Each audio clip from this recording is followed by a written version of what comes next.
Have you ever wondered why you can want peace, love, and success, but somehow keep ending up in the same emotional place, with the same kind of problems, the same kind of people, and the same inner exhaustion?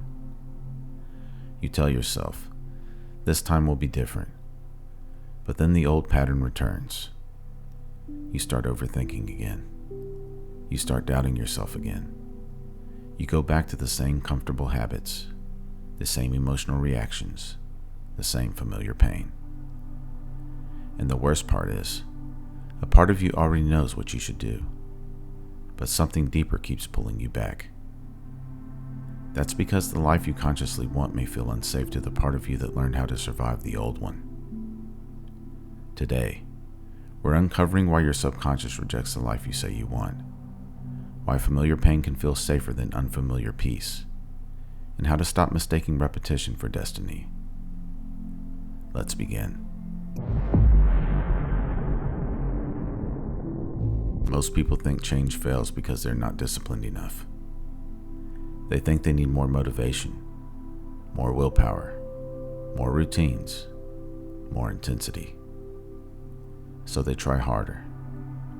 They make new promises to themselves. This time, I'm going to be different.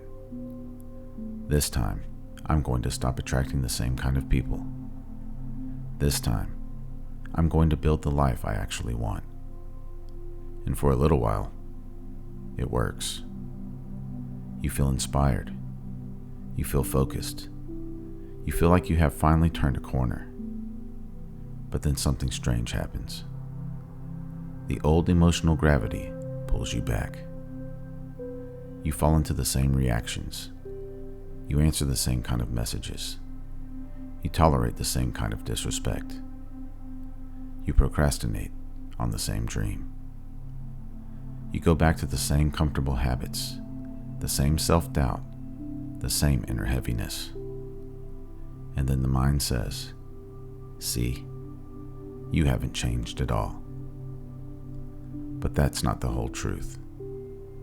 Because very often, what looks like self-sabotage on the surface is actually self-protection underneath.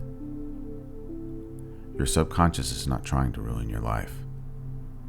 It's trying to keep you safe according to what it already knows. And this is where the whole pattern begins.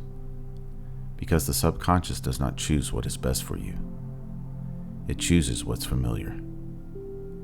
And those two things aren't always the same thing.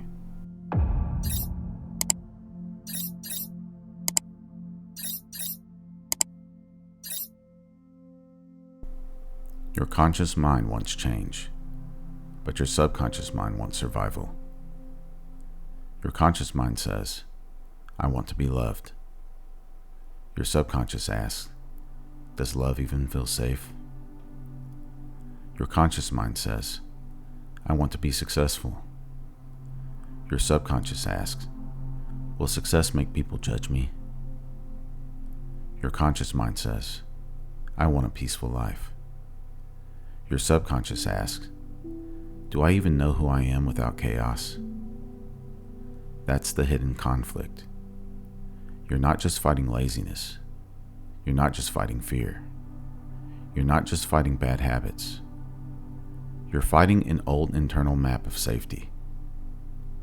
If you grew up around instability, your nervous system may have learned that chaos is normal. If you had to earn love, your subconscious may believe peace is suspicious because love always came with tension.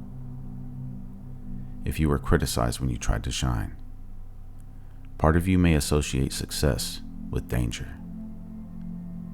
If you were abandoned after opening your heart, part of you may associate intimacy with loss. So now, when a better life starts to appear, you may not feel relief. You may feel resistance. Not because the new life is wrong, but because the new life is unfamiliar. And to the subconscious, unfamiliar can feel unsafe. This is why people often return to what hurts them. Not because they love pain, but because familiar pain can feel safer than the unknown peace. That's the brutal truth. The life you say you want may require an identity your subconscious has not learned how to trust yet. You want peace, but peace feels empty because your system is used to noise. You want love, but healthy love feels boring because your system is used to chasing. You want success, but success feels threatening because your system is used to hiding. You want freedom, but freedom feels terrifying because part of you has built an entire identity around surviving limitation. So when the doorway opens, part of you walks forward, but another part pulls you back.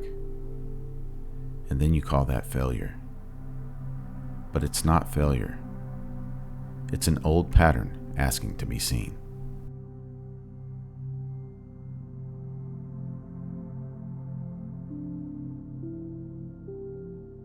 This is why the subconscious is a mirror.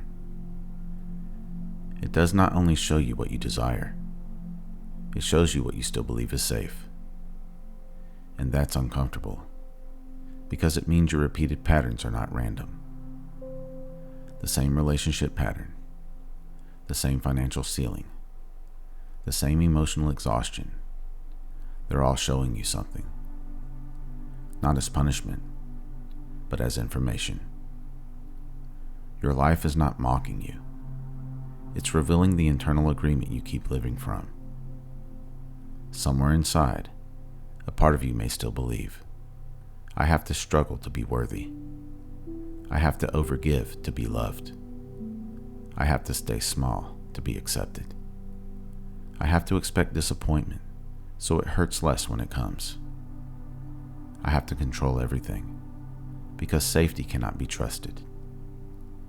And until those agreements are seen clearly, the outer life keeps reorganizing itself around them. But this is where real change begins.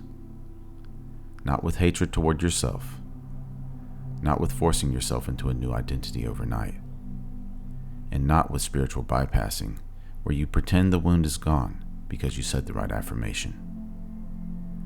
Real change begins when awareness enters the pattern without shame, because shame keeps the pattern hidden. Awareness brings it into the light. And when awareness enters the subconscious, the deeper self begins to return to the throne. The part of you connected to Source, not as a distant power outside of you, but as the still intelligence beneath your fear, beneath your story, beneath the old programming. Source doesn't force transformation. Source reveals what is no longer true. And once you see the pattern clearly, you no longer have to obey it blindly.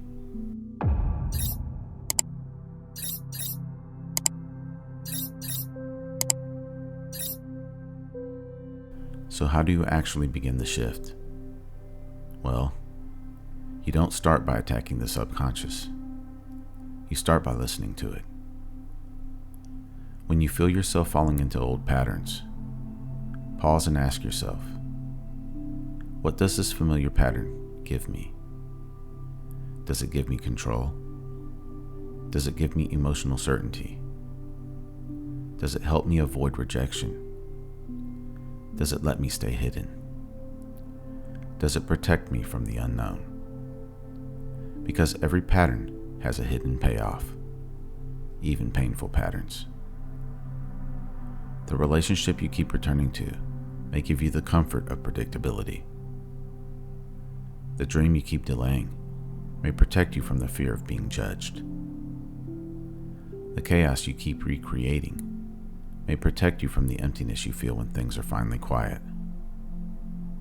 The identity you keep wearing may protect you from discovering who you really are.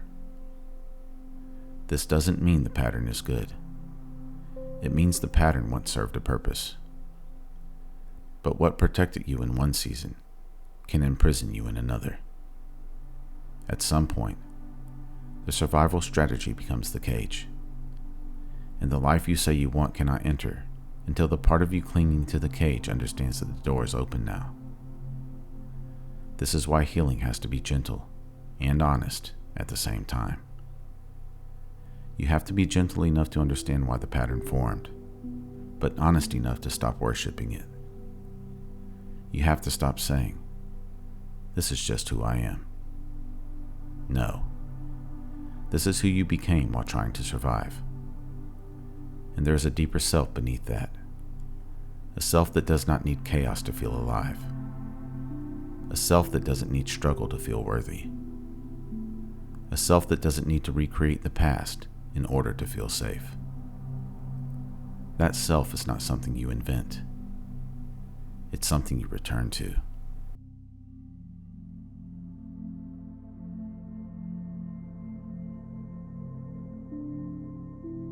The life you say you want is not being rejected because you're broken.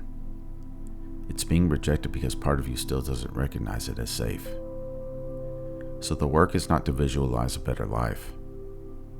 The work is to become familiar with peace. To become familiar with being loved without chasing. To become familiar with success without fear. Because once the nervous system learns that the new life is not a threat, the subconscious stops fighting it. And then change no longer feels like pretending. It feels like remembering. You are not here to keep repeating the same life with different faces, different rooms, and different excuses. You are here to wake up inside the pattern, to see the old agreement, to release the false safety, and to let the deeper self lead you into the life your soul has been trying to choose all along.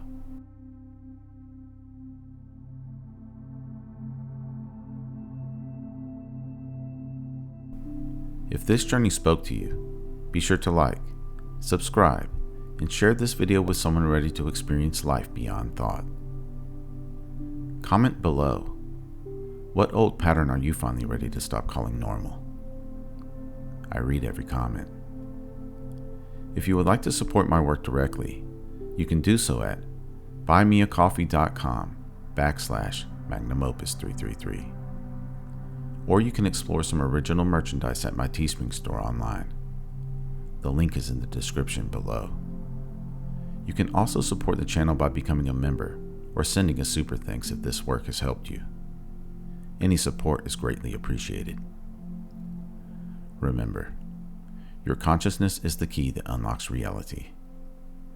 Let's keep unlocking it together. Thank you for watching. Until next time.